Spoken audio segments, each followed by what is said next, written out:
Hello friends, स्वागत है आप सभी का सीबीबीकल आर्ट्स क्लासेस में। दोस्तों, मुझे अच्छे तरीके से पता है कि 2 मार्च का आपका पेपर है, इतिहास का, यानी कल आपका पेपर है। मैंने आपको पहले ही बता दिया था कि बोर्ड में ड्यूटी लगी, वहाँ पे ड्यूटी करने के बाद तब मैं आके वीडियो बनाता हूँ, कहीं के फिर आपको वीडियो प्रोवाइड कराता हूँ। दोस्तों, समस्याएं हैं थोड़ी सी, उस समस्या को समझने की कोशिश करिए, नहीं तो आपको टाइम पे वीडियो मिल गया होता है। जैसे देखिए, भूगोल वाले में था कि भूगोल वाले में टाइम ज़्यादा था हमारे पास, तो मैंने आपको टाइम टू टाइम जो है वीडियो प्रोवाइड करा रहा था, लेकिन इसमें थोड़ा टाइम कम है। आज अर्थशास्त्र का पेपर था, आप सभी को अच्छे से पता होगा, तो कहीं न कहीं समस्या दोस्तों है, इसलिए टाइम से आपको वीडियो नहीं मिल पाया है, तो उसके लिए क्षमा चाहते हैं। लेकिन मैं पूरी दोस्तों कोशिश करता हूँ कि आपको सही टाइम पे वीडियो मिल जाए। चलिए फटाफट रिवीजन करते हैं, बस आपको रिवीजन करना है। देखिए, पहला क्वेश्चन बहुविकल्प में शुरुआत करते हैं। यहाँ से पहला क्वेश्चन देखिए, भारतीय संविधान कब लागू हुआ था? तो बहुत सिंपल क्वेश्चन, यहाँ शुरुआत करते हैं। पहला क्वेश्चन का आंसर देख लिए, 26 जनवरी 1950 को, आप सभी को अच्छे से पता है। भारतीय संविधान सभा के अध्यक्ष कौन थे? तो परमानेंट यानी अस्थायी की बात किया जाए तो डॉक्टर राजेंद्र प्रसाद थे। अगला देख लीजिए, राज्यों का पुनर्गठन कब किया गया? 1956 में किया गया, ठीक है। और इसके बाद देखिए, पंडित जवाहरलाल नेहरू की मृत्यु कब हुई थी? तो 1964, इसका करेक्ट आंसर हो जाएगा। द डिस्कवरी ऑफ इंडिया के लेखक कौन थे? जवाहरलाल नेहरू, महात्मा गांधी, मोतीलाल नेहरू, सरोजिनी नायडू। तो इसमें करेक्ट आंसर हो जाएगा जवाहरलाल नेहरू। अ बेंच ऑफ ओल्ड लेटर्स का प्रकाशन किया था, किसने किया था? तो ये भी आंसर जो है पंडित जवाहरलाल नेहरू हो जाएगा। विश्व इतिहास की झलक के लेखक कौन है? ये भी आंसर पंडित जवाहरलाल नेहरू हो जाएगा। तो दोस्तों, ये तीनों में से कोई एक जो आपसे पूछ सकता है तो ध्यान रखिएगा, पंडित जवाहरलाल नेहरू इसमें करेक्ट आंसर हो जाएगा। भारतीय संविधान में कितने भाग हैं? आप सभी को अच्छे से पता, 22 भाग हैं। ये सिंपल आंसर देखिए, जलियांवाला बाग हत्याकांड कब हुआ था? 1919 में हुआ था। चौरी चौरा हत्याकांड कब हुआ था? 1922 में हुआ था। अब दोस्तों, यहाँ पे कुछ समझने वाली बात है, थोड़ा ध्यान से समझने की कोशिश करिएगा। मैं पूरी कोशिश करूंगा आपको आसानी से समझ में आ जाए। यहाँ से क्वेश्चन आपके एग्जाम में पक्का पूछे जाते हैं और हर टाइप के पूछे जाते हैं। बहुविकल्पीय, अति लघु, लघु उत्तरीय, मानचित्र का, और जो है मैं जो है आपको कहें डेट वाला। तो यहाँ से कई टाइप के सवाल बनेंगे, तो थोड़ा ध्यान से समझने की कोशिश करेगा। मैंने समझने के लिए थोड़ा सा प्रारूप बनाया है। देखिए, 1915 से जो है शुरू होगा, 1915 से 16, 17, 18, 19 से क्रम वाइज चलेंगे, ताकि आपको आसानी से दोस्तों याद हो जाए, ठीक है। देखिए, 1915 में क्या हुआ था? 1915 में गांधी जी दक्षिण अफ्रीका से भारत लौटकर आए थे। तो यहाँ पे क्वेश्चन पूछ लेगा कि गांधी जी दक्षिण अफ्रीका से लौटकर कब आए थे? तो आंसर हो जाएगा 1915 में, ठीक है। 1915 में शुरुआत हो जाती है, गांधी जी दक्षिण अफ्रीका से भारत लौटकर आए थे, ठीक है। ये चैप्टर आपका महात्मा गांधी और राष्ट्रीय आंदोलन से संबंधित बहुत मोस्ट इंपोर्टेंट चैप्टर है। आगे देख लीजिए, इसके बाद 15 के बाद खत्म होती है बात, 16 पे जाते हैं। तो 1916 देखिए, 1916 में साबरमती आश्रम की स्थापना होती है, ठीक है। साबरमती आश्रम की जब स्थापना हो जाती है, आपसे पूछ लेगा साबरमती आश्रम की स्थापना कब हुई थी? तो 1916 में हुई थी। और 1916 को लखनऊ समझौता भी हुआ था, तो उसको भी ध्यान रखेंगे। इसके बाद देखिए, सबसे मोस्ट इंपॉर्टेंट पॉइंट 1917, ठीक है। 1917 में क्या हुआ? चंपारण सत्याग्रह आंदोलन, गांधी जी की पहली दोस्तों सफल सत्याग्रह आंदोलन है, ये ध्यान रखिएगा। आपसे पूछेगा चंपारण सत्याग्रह आंदोलन कब हुआ था? 1917 में हुआ था। क्या उसमें हुआ था? तो देखिए, नील की खेती करने वाले किसानों ने आंदोलन किया था, जिसे 3 कठिया पद्धति भी कहा जाता है। पद्धति का तात्पर्य दोस्तों ये है कि एक हिस्से पर जमीन के एक हिस्से पर अंग्रेजों को, दोस्तों 3 कठिया पद्धति का तात्पर्य ये है, जैसे मान लीजिए जमीन का कोई हिस्सा है, ठीक है। यहाँ पे अंग्रेजों ने अनिवार्य कर दिया था कि आपको एक हिस्से पे नील की खेती करनी है, ठीक है, और 3 हिस्से पे अपना जो है जो भी आपको खेती करना है वो करिए। तो यहाँ पे एक हिस्से पर नील की खेती करना अनिवार्य कर दिया था। तो यहाँ पे सबसे बड़ी समस्या हो गई थी कि नील की खेती करना अनिवार्य हो गया था, तो किसान परेशान हो गए थे। इसी को जो है 3 कठिया पद्धति कहा जाता है। तो यही जो है आंदोलन गांधी जी के द्वारा हुआ था, और सबसे पहले सफल सत्याग्रह आंदोलन गांधी जी के द्वारा हुआ था। तो क्वेश्चन पूछ लेगा कि नील की खेती करने वाले किसानों ने आंदोलन कहाँ किया था? चंपारण में किया था। चंपारण कहाँ पड़ता है? बिहार में पड़ता है। या चंपारण सत्याग्रह आंदोलन कब हुआ था? 1917 में हुआ था। इसी क्वेश्चन को ऐसे पूछ सकता है कि नील की खेती करने वाले किसानों ने आंदोलन कब किया था? तो 1917 में किया था। दोस्तों, आपको बता दें कि यहाँ पे जो क्वेश्चन है मैं बता रहा हूँ, सेम टू सेम अगर वही नहीं पूछेगा, थोड़ा सा घुमा देगा, और आप ये कहेंगे कि जो आपने बताया था क्वेश्चन नहीं आया है। थोड़ा सा पकड़ने की कोशिश करिएगा कि क्वेश्चन को किस प्रकार से घुमा देता है, क्योंकि दोस्तों सेम टू सेम क्वेश्चन नहीं पूछता है, थोड़ा सा पैटर्न चेंज कर देता है, बाकी चीज़ें वही रहती हैं। बस आपको उस टाइम पे समझना होता है कि पूछ क्या रहा है। अब आप फिर बाद में यही कमेंट करते हैं कि आपने जो बताया तो पूछा नहीं है। तो दोस्तों, आप समझने की कोशिश करिएगा। 15 मिनट आपको इसलिए मिलता कि क्वेश्चन पहले पढ़िए और समझिए क्या पूछा जा रहा है। आगे देखिए, 1915 हो गया, 1916 हो गया, 1917 हो गया, 1918 देखिए 1918 में दोस्तों यहाँ पे गांधी जी ने आंदोलन किया था सूती मिल श्रमिकों के लिए।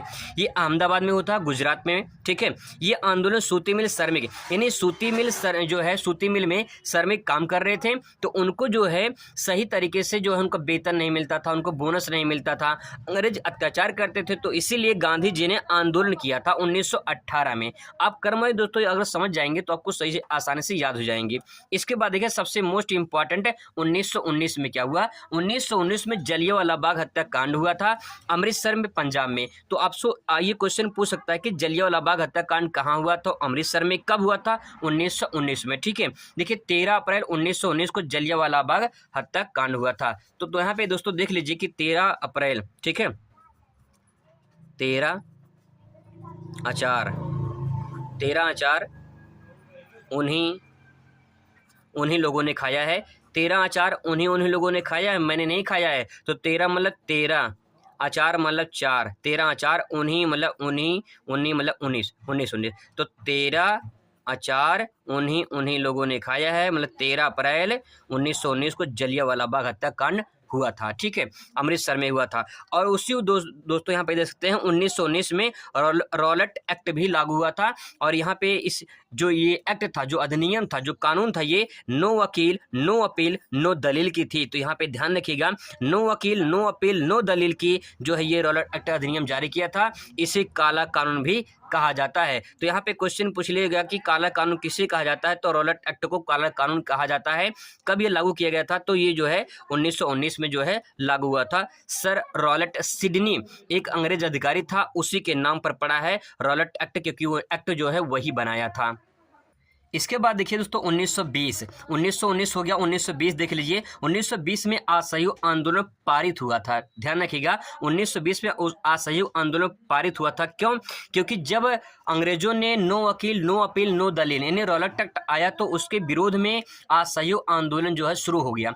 गांधी जी ने कहा था कि अगर भारतीय अंग्रेजों का सहयोग ना करे तो अंग्रेज पल भर में धराशायी हो जाएंगे, तो इसीलिए हम उनका सहयोग नहीं करेंगे। तो गांधी जी के जो है द्वारा जो शुरू किया गया था असहयोग आंदोलन के, अंग्रेजों का हम सहयोग नहीं करेंगे, अगर अंग्रेजों का सहयोग भारतीय ना करे तो पल भर में वो टूट जाएंगे, धराशायी हो जाएंगे। तो कहीं न कहीं ये असहयोग आंदोलन पारित हुआ 1920 में। इसके बाद 1921 में पूरी तरह से ये शुरू हो गया असहयोग आंदोलन और खिलाफत आंदोलन, ठीक है। खिलाफत आंदोलन का जो नेतृत्व करने वाले थे मोहम्मद अली और शौकत अली थे। इनके नेतृत्व में खिलाफत आंदोलन शुरू हुआ था। दोस्तों तुर्की जो देश है, जो आपका जो है तुर्की देश में क्या है कि वहाँ पे इस्लाम धर्म के जो धर्मगुरु होते हैं उन्हें खलीफा कहा जाता है, तो उनके पद से अंग्रेजों ने हटा दिया था। तो इसीलिए कहीं न कहीं मुसलमान सभी मिलकर जो है खिलाफत आंदोलन शुरू किए थे। तो भारत में जो शुरू करने वाले थे वो मोहम्मद अली और शौकत अली थे, इनके नेतृत्व में शुरू किया गया था। तो गांधी जी को एक मौका मिल गया कि हम हिंदू और मुस्लिम को साथ में जोड़कर जो है एक साथ आंदोलन शुरू करते हैं। तो इसीलिए असहयोग आंदोलन और खिलाफत आंदोलन दोनों साथ में शुरू किया गया था, ठीक है। आगे देखिए 1922 में क्या हुआ था। 1922 में चौरी चौरा हत्याकांड हो गया। दोस्तों खिलाफत आंदोलन जो है और असहयोग आंदोलन चल ही रहा था कि 1922 में घटना घट गई, चौरी चौरा हत्याकांड। गोरखपुर में जो है जुलूस में एक जुलूस जा रहा था उधर से, और चौरी चौरा जैसे नामक स्थान में पहुंचा तो वहाँ पे एक थाना था। वहाँ पे उस थाने में जुलूस में से कुछ निकल कर लोग आग लगा दिए और थाना मतलब जलने लगा। उसके बाद उसमें 22 पुलिसकर्मी थे, वो भी जिंदा जल गए, जिसके कारण जो है ये चौरी चौरा हत्याकांड इतिहास में दर्ज हो गया। 5 फरवरी 1922 की घटना घटी थी, 5 फरवरी 1922 को, ठीक है। अब देखिए यहाँ पे समझ लीजिए कि पान दो, ठीक है, पान दो। अगर आप पान खाते हैं तो दुकान पे जाएंगे, भाई ये दुकान से यही कहेंगे ना पान दो, तो आप कहोगे उन्हीं लोगों को दे दो भाई, मुझे नहीं खाना है, उन्हीं लोगों को दे दो, उन्हीं लोगों को दे दो, पान दो लेकिन उन्हीं लोगों को दे दो, मुझे मत दो, ठीक है। तो पान दो मतलब पान दो, यानी 5 फरवरी उन्हीं लोगों को, उन्हीं मतलब उन्हीं दे दो मतलब 2 बार दो, ठीक है। तो 5 फरवरी यानी पान दो ठीक है, 1922 को घटना घटी थी। आप ऐसे ही कहानी की तरह बना के याद कर सकते हैं, ठीक है। अब देखिए इसके बाद दोस्तों क्या हुआ कि 5 फरवरी 1922 को घटना घट गई, गोरखपुर में चौरी चौरा हत्याकांड हो गया। इसके बाद जो है 6 साल की सजा सुना दी गई जो है गांधी जी को। 10 मार्च को गांधी जी को गिरफ्तार कर लिया गया, लेकिन उससे पहले 12 फरवरी 1922 को असहयोग आंदोलन वापस ले लिए गए। ये बहुत ही महत्वपूर्ण पॉइंट है दोस्तों, आपसे पूछ लेगा कि असहयोग आंदोलन वापस कब लिया गया, तो 12 फरवरी, ठीक है। चौरी चौरा हत्याकांड के 7 दिन बाद 12 फरवरी को 1922 को असहयोग आंदोलन वापस ले लिया गया और उसके बाद 10 मार्च को गांधी जी को गिरफ्तार करके जेल भेज दिया, 6 साल की सजा सुना दी गई। हालांकि उनको जो है 1924 में जो है उन्हें रिहा कर दिया गया था क्योंकि उनकी तबीयत ज़्यादा खराब हो गई थी। दोस्तों अगर आपको आता है कहानी लिखने के लिए चौरी चौरा हत्याकांड पर टिप्पणी लिखे तो आराम से आप लिख देना कि गोरखपुर में एक घटना घटी थी। मैं आपको कीवर्ड दे दे रहा हूं, वहां से उठा के कीवर्ड आप पूरी कहानी बना के आराम से लिख सकते हैं। ध्यान रखिएगा इतिहास में 3 चीज़ें हैं, एक डेट, दूसरा नाम और तीसरा क्या कहानी है उसकी। अगर आप इतना लिख देंगे तो परफेक्ट नंबर मिल जाएगा। इसके बाद दोस्तों नमक सत्याग्रह आंदोलन या नमक कानून तोड़ो आंदोलन। देखिए क्वेश्चन कई प्रकार से घुमा के पूछता है, तो मैं पूरी कोशिश करता हूं कि जिस प्रकार से क्वेश्चन घुमाया है वो भी आपको बता दिया जाए, लेकिन क्वेश्चन को टर्निंग पॉइंट थोड़ा सा बदल देता है और आप कन्फ्यूजन में पड़ जाते हैं कि ये तो क्वेश्चन नहीं बताया गया है। तो थोड़ा ध्यान दीजिए, ऐसे आप मत सोचे कि जो बताया जा रहा है वो नहीं आएगा। कहीं दोस्तों आता है एग्जाम में, लेकिन आप चीज़ों को समझ नहीं पाते कि क्वेश्चन क्या पूछना चाह रहा है। देखिए नमक सत्याग्रह आंदोलन, अगर इस पर टिप्पणी लिखने का आता है, कोई मतलब आपको लॉन्ग क्वेश्चन लिखने का आता है, तो उसको मैंने कीवर्ड लिख दिया है, इसको आराम से आप ले सकते हैं। देखिए पहले क्या लिखेंगे, शुरुआत कब हुई थी, 12 मार्च 1930 को जो है नमक सत्याग्रह आंदोलन शुरुआत होती है। कहाँ से, ये साबरमती आश्रम से दांडी तक जो है शुरुआत हो जाती है। मतलब साबरमती आश्रम से दांडी तक जो है ये चलता है आंदोलन। दोस्तों इस बात को यहाँ पे थोड़ा देख लीजिए, मानचित्र में आपको आसानी समझ में आ जाएगा। देखिए यहाँ साबरमती है और यहाँ पे दांडी, तो यहाँ से जो है यहाँ तक जो है आंदोलन चला गया था, साबरमती से दांडी तक, ठीक है। अब देखिए यहाँ पे 240 किलोमीटर की दूरी दोस्तों थी, ठीक है, 240 किलोमीटर दूरी और 24 दिन की यात्रा थी, 78 सहयोगी थे। तो इसको मैंने यहाँ पे कीवर्ड लिख दिया है, आप इसको आराम से एक कहानी बना सकते हैं। 240 देखिए, अगर 240 किलोमीटर है, 200 यहाँ पे 24 दिन लगा था, यहाँ पे देखिए 24 लिखा है, यहाँ भी 24 लिखा हुआ है, बस आपको जीरो लगा देंगे तो 240 किलोमीटर बन जाएगा, यहाँ पे जीरो हटा देंगे 24 दिन हो जाएगा, ठीक है। कितने साथ में लोग थे, 7-8 लोग थे, मतलब 78 सहयोगी साथ में थे। 6 अप्रैल 1930 को दांडी पहुंचकर, यानी गांधी जी कहाँ पहुंचे, साबरमती आश्रम से यहाँ से दांडी पहुंचे। यहाँ पे इन्होंने जाके नमक बनाया दांडी में और उसके बाद नमक बनाकर कानून तोड़ दिया। अब इसके बाद जो है यहीं से शुरुआत होती है दोस्तों सविनय अवज्ञा आंदोलन। सविनय जैसे आप एप्लीकेशन लिखते हैं ना, सविनय निवेदन है कि ऐसे लिखते हैं एप्लीकेशन, तो सविनय मतलब कि आपसे विनम्र निवेदन है, आपकी आज्ञा अवज्ञा मतलब नहीं मानेंगे जो आपने कानून बनाया है। यानी अंग्रेजों ने क्या बनाया था कि नमक पे टैक्स लगा दिया, कर लगा दिया, तो इसके विरोध में नमक सत्याग्रह आंदोलन शुरू हुआ था। तो अब सवाल ये था कि आपने जो गांधी जी ने शुरू किया था आंदोलन में सविनय, मतलब कि इसमें कोई लड़ाई झगड़ा नहीं, कोई मारपीट नहीं, एकदम सविनय विनम्र निवेदन करके हम आपकी आज्ञा का पालन नहीं करेंगे, तो उसको जो है यहाँ पे कहा गया सविनय अवज्ञा आंदोलन की शुरुआत हो चुकी। कब हुई थी, 6 अप्रैल 1930 को हुई थी, इसको आपको ध्यान में रखना है। 6 अप्रैल 1930 को सविनय अवज्ञा आंदोलन शुरुआत हो जाती है। दोस्तों इतने छोटे सी कीवर्ड में आप बहुत बड़ा सेंटेंस ले सकते हैं अगर आप लिखना चाहोगे, बस आपको कहानी बना के लिख देनी, क्योंकि मैंने कीवर्ड यहाँ पे नोट डाउन कर दिया है। इसके बाद सबसे मोस्ट इंपॉर्टेंट, भारत छोड़ो आंदोलन कब शुरू हुआ था, 8 अगस्त 1942 को शुरुआत हुई थी मुंबई से। इसको दोस्तों ध्यान रखिए, पूरा एक क्वेश्चन पूछ सकता है इसमें कि भारत छोड़ो आंदोलन कैसे शुरुआत हुई थी। तो आपको कहानी समझ जाना है, कहानी में उसको थोड़ा एक बार पढ़ के आराम से उसको अच्छे से कर सकते हैं। अब दोस्तों कुछ महत्वपूर्ण प्रश्नों को यहाँ पे अभ्यास कर लेते हैं, अगर आपके एग्जाम में आता है तो इसे आप कैसे लिखेंगे। देख लीजिए, भारतीय संविधान की प्रमुख विशेषताओं का वर्णन कीजिए, अथवा इसी क्वेश्चन को पूछा गया है, भारत एक संप्रभुत्व समाजवादी पंथ निरपेक्ष गणराज्य है, विवेचना कीजिए, इस प्रकार से भी क्वेश्चन पूछ सकता है। भारत संविधान की विशेषताएं हेडिंग लेंगे, यहाँ पे भारतीय संविधान की कौन सी विशेषताएं हैं पहले यहाँ पे देखेंगे। इसके बाद देखिए सबसे महत्वपूर्ण पहला पॉइंट ले सकते हैं, लिखित और विशाल संविधान। भारत को जो संविधान है वो लिखित रूप में और सबसे विशाल संविधान है। देखिए इसके अंतर्गत क्या ले सकते हैं, यह विश्व का सबसे बड़ा संविधान है। बस आप थोड़ा सुनते चलिए, आराम से आप चीज़ों को समझ पाएंगे। यह विश्व का सबसे बड़ा संविधान है, इसमें 22 भाग, 395 अनुच्छेद तथा 12 अनुसूचियां हैं। भारत का संविधान लिखित रूप में सबसे बड़ा संविधान है। यह जो है 2 साल 11 माह और 18 दिन में बनकर तैयार हुआ है। दोस्तों यह ध्यान रखिएगा, 2 साल 11 माह 18 दिन में बनकर तैयार हुआ है। तो पहला पॉइंट इसमें आप यही लिखेंगे, जो भारत का संविधान वो लिखित है और विशाल संविधान है। इसके बाद देखिए दूसरा पॉइंट लिखेंगे आप इसमें, जन प्रभुत्व पर आधारित। जन प्रभुत्व पर आधारित, या हम कह सकते हैं कि भारत का, इसका अर्थ लिख सकते हैं, इसका अर्थ है भारतीय संविधान का निर्माण भारत की जनता ने किया है। यानी भारत का संविधान भारत के लोगों ने किया है, ये अंग्रेजों ने नहीं किया है, क्योंकि भारत का संविधान भारत के लोगों ने किया है। ऐसा भी इसमें पॉइंट लिख सकते हैं।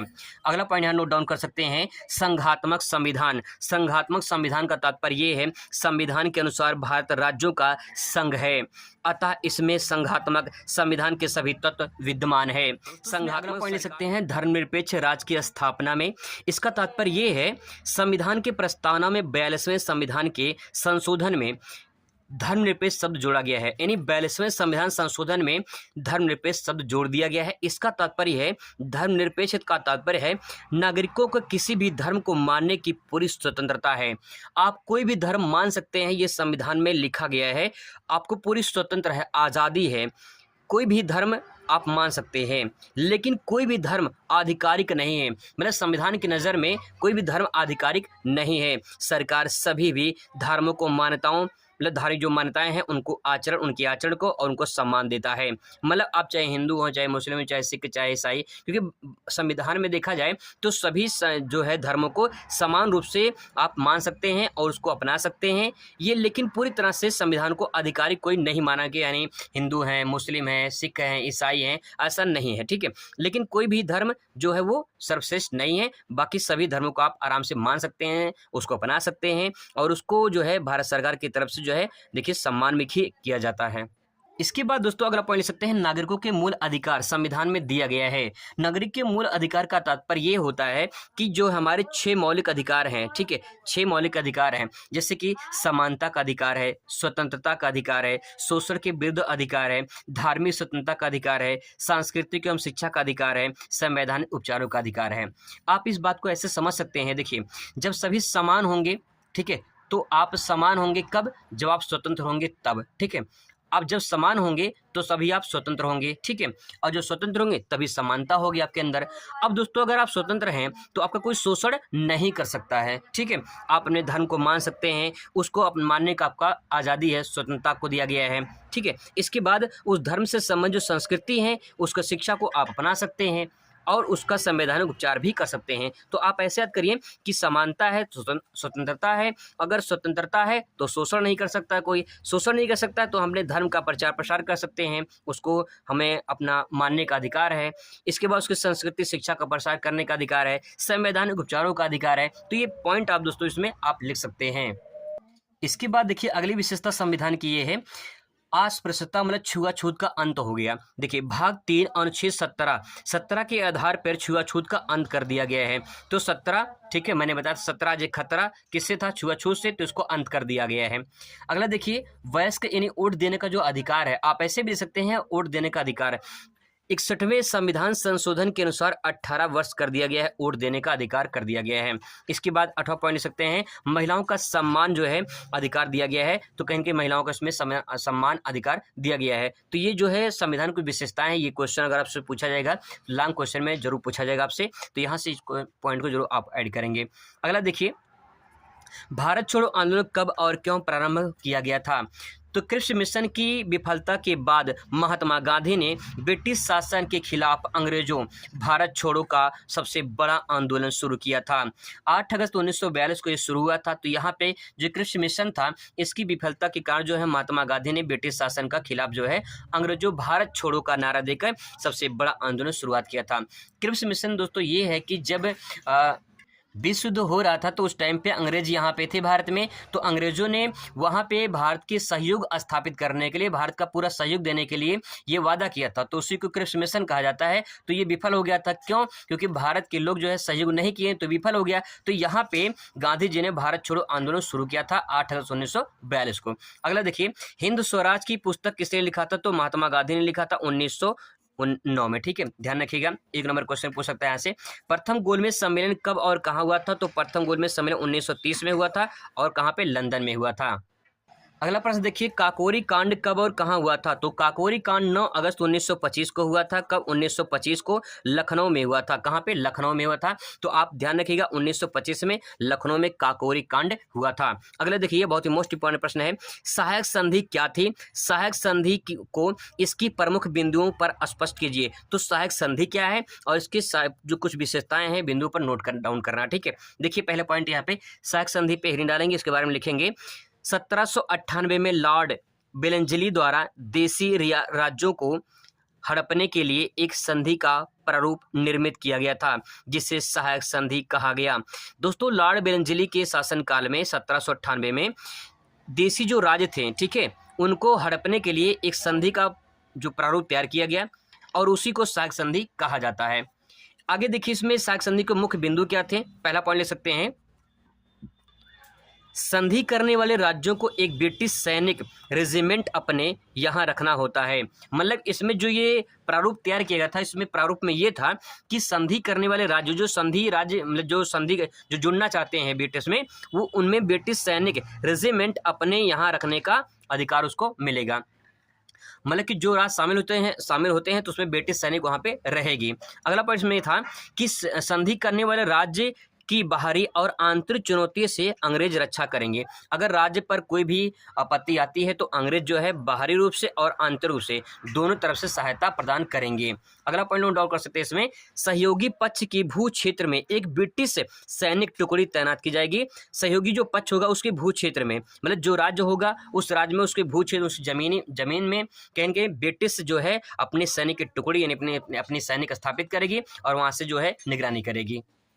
तो ये सहायक संधि कुछ नियम थे जिसे आप यहाँ पे क्वेश्चन को नोट डाउन कर सकते हो, समझ सकते हो कि सहायक संधि क्या थी। अगला प्रश्न देख लीजिए, बहुत ही महत्वपूर्ण प्रश्न दोस्तों है ये, 1857 की ईस्वी की क्रांति की राजनीतिक और आर्थिक कारणों का वर्णन कीजिए। इसी क्वेश्चन को दोस्तों कई प्रकार से पूछा गया है, बस आपको इतना ध्यान रखना 1857 की क्रांति का कारण पूछा गया है। इसी क्वेश्चन को प्रथम स्वतंत्रता संग्राम के नाम से भी जाना जाता है। तो ध्यान रखिए, इसका कारण आपसे पूछा गया 1857 की क्रांति क्यों हुई, तो इसका कारण क्या है। दोस्तों इसमें पहला पॉइंट ले सकते हैं राजनीतिक कारण। इसमें फर्स्ट पॉइंट लिखेंगे आप, लॉर्ड डलहौजी की साम्राज्यवादी नीति। यानी जो लॉर्ड डलहौजी का शासन था तब उसने क्या किया, साम्राज्य अपना विस्तार करना शुरू कर दिया। अब इसकी एक नीति बन गई कि हमें साम्राज्य को अपना फैलाना है। ठीक है, देखिए क्या लिख सकते हैं इसमें, लॉर्ड डलहौजी के द्वारा साम्राज्य का विस्तार करना सबसे बड़ा कारण था। दोस्तों मैंने जो सेंटेंस लिखा है बहुत सिंपल लिखा ताकि आपको आसानी से याद हो जाए। उसने अपनी रणनीति बनाकर युद्ध करके साम्राज्य को अपने में मिलाया, जिससे 1857 की क्रांति का कारण बन गया। तो यहाँ पे कह सकते हैं यहाँ पे इतना कि जो लॉर्ड डलहौजी था इसकी साम्राज्यवादी नीति थी, इसको जो है कहीं न कहीं खत्म करने के लिए ये 1857 क्रांति शुरुआत हुई थी। आप इस पॉइंट को ऐसे भी ले सकते हैं। ठीक है, आगे देखिए दूसरा पॉइंट, मुगल सम्राट के प्रति अंग्रेजों का दुर्व्यवहार। मुगल सम्राट जो थे कहीं न कहीं इनके साथ अंग्रेज दुर्व्यवहार करते थे, इसका भी एक कारण था। क्यों कारण था देख लीजिए, मुगल साम्राज्य की शक्ति कम हो गई थी जिससे अंग्रेज उनके साथ अच्छा व्यवहार नहीं करते थे। जनता मुगल सम्राट का सम्मान करती थी। यही कारण था कि अगर किसी भी सम्राट के साथ अगर कुछ होता है तो जनता चुप मार के नहीं बैठेगी, और जनता किसके साथ थी, सम्राट के साथ में थी। तो कहीं कि अंग्रेज के साथ अंग्रेज दुर्व्यवहार कर रहे थे सम्राट के साथ, इसीलिए कहीं कि 1857 क्रांति ये कारण बन जाता है। अगला पॉइंट नोट डाउन कर सकते हैं, ईस्ट इंडिया कंपनी का कुशासन। ईस्ट इंडिया कंपनी के संचालक विदेशी अंग्रेज थे, इसीलिए भारतीयों को सम्मान नहीं करते थे। मतलब कि जो ईस्ट इंडिया कंपनी थी ये विदेशी थी और अंग्रेज अधिकारी इसमें कहीं न कहीं काम कर रहे थे। भारत के लोग जो भी इसमें काम करते थे कहीं न कहीं उनको सम्मान नहीं होता था, तो इनका कुशासन चलता था, यही कारण इसमें एक बन गया। इसके बाद देखिए अगला पॉइंट ले सकते हैं, अंग्रेजों अधिकारियों की तानाशाही। जो अंग्रेज अधिकारी थे, ठीक है, अंग्रेजों अधिकारियों की तानाशाही जो थी कहीं न कहीं ये भी बहुत बड़ा समस्या बन गया। सरकारी नौकरियों में भारतीयों के साथ दुर्व्यवहार करना ये बहुत बड़ी समस्या थी। आर्थिक कारण में देखिए अगला पॉइंट यहाँ पे आर्थिक कारण ले सकते हैं, भारतीय उद्योग धंधों का विनाश। देखिए आप सभी इसे जानते हैं, भारत में पहले चरखा चलता था, यानी जो गांधी जी चरखा चलाते थे। कहीं न कहीं भारत में एक कुटीर उद्योग होता था, अपने घर के लोग सदस्य मिलकर काम करते थे अपने जीवन यापन के लिए। जब अंग्रेज आए तो कहीं कि उनके उद्योग धंधे खत्म हो गए, तो इससे भी प्रभाव पड़ा। कृषकों का शोषण किया गया, जो किसान थे उनका भी शोषण किया गया। जैसे किसान जो नील की खेती करने वाले जो किसान थे, मतलब कि उनको नील की खेती करने के लिए मजबूर किया गया, तो भी समस्या बन गई। अनेक लोगों को रोजगार ना होना, मतलब बेरोजगार होना। तो अगर रोजगार नहीं मिलेगा तो बेरोजगार हो जाएंगे। तो अनेक लोग ऐसे थे जो बेरोजगार हो गए थे, तो ये भी कारण बनता चला गया। देश का धन विदेश में जाना, मतलब यहाँ से कमाते थे अंग्रेज और अपने देश को भेजते थे, तो यहाँ का पैसा अपने देश में भेजते थे, तो ये भी समस्या कारण बन गया।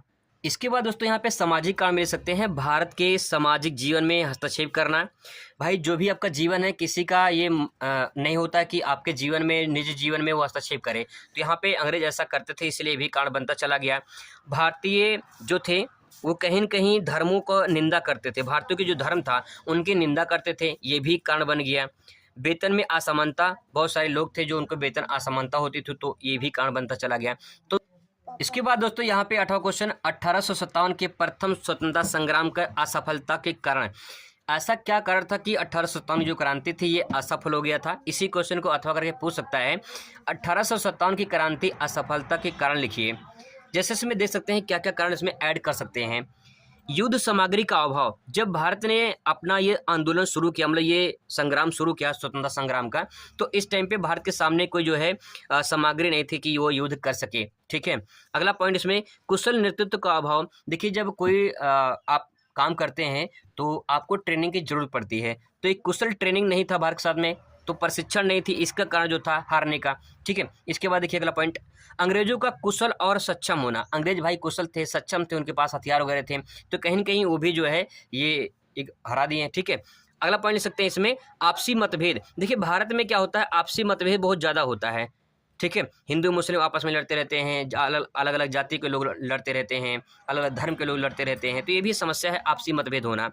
अंग्रेजों को भारतीय का सहयोग मिल गया। ऐसे बहुत सारे लोग थे जो अंग्रेजों का सहयोग करते, भारत के होकर भारत के लोगों का सहयोग ना करके अंग्रेजों का सहयोग कर रहे थे, तो ये भी समस्या का कारण बन गया। ये सारा पॉइंट आप अगर नोट डाउन करेंगे तो आपका 1.5 पेज में 2 पेज में आराम से पॉइंट आप लिख सकते हैं। अगला प्रश्न दोस्तों यहाँ पे देखिए, इस्तमरारी या अस्थाई भूमि व्यवस्था क्या थी? अथवा करके क्वेश्चन पूछ सकता है। बंगाल में अस्थाई भूमि व्यवस्था के प्रावधानों का परीक्षण कीजिए। पहले आपको लिखना है कि इस्तमरारी बंदोबस्त क्या है। यहाँ पे देखिए, ईस्ट इंडिया कंपनी और बंगाल के जमींदारों के बीच कर वसूलने से संबंधित एक अस्थाई व्यवस्था हेतु सहमति समझौता था। मतलब ये है कि जो ईस्ट इंडिया कंपनी है और बंगाल के जो जमींदार थे, इनके बीच में एक समझौता हुआ था। कैसा? अस्थाई व्यवस्था सहमति समझौता, जिसे बंगाल के लॉर्ड कॉर्नवालिस द्वारा 22 मार्च 1900 जिसे बंगाल में लॉर्ड कॉर्नवालिस द्वारा 22 मार्च 1793 को लागू किया गया था। तो यहाँ पे बस इतना समझ लीजिए कि जो बंगाल में अस्थाई भूमि व्यवस्था या इस्तमरारी बंदोबस्त व्यवस्था है, ये ईस्ट इंडिया कंपनी और बंगाल के जमींदारों के बीच में एक समझौता। आप इतना समझ लीजिए कि ईस्ट इंडिया कंपनी और बंगाल के जमींदारों के बीच में एक समझौता था। ठीक है, आगे समझौता क्या होता है इसको आपको समझने का मौका मिलेगा। समझौता क्या हुआ था, देखिए। अस्थाई भूमि प्रबंधन की मुख्य व्यवस्था क्या थी, इसमें देखिए पहला पॉइंट, अस्थाई रूप से भूमि का स्वामी जमींदार को मानते थे। जो अस्थाई रूप से भूमि का स्वामी होता था वो कौन होता था? जमींदार। ये कौन मानते थे? अंग्रेज मानते थे। और माल गुजारी वसूल करने का काम अस्थाई रूप से जमींदार को ही करते थे, जमींदार से ही करते थे।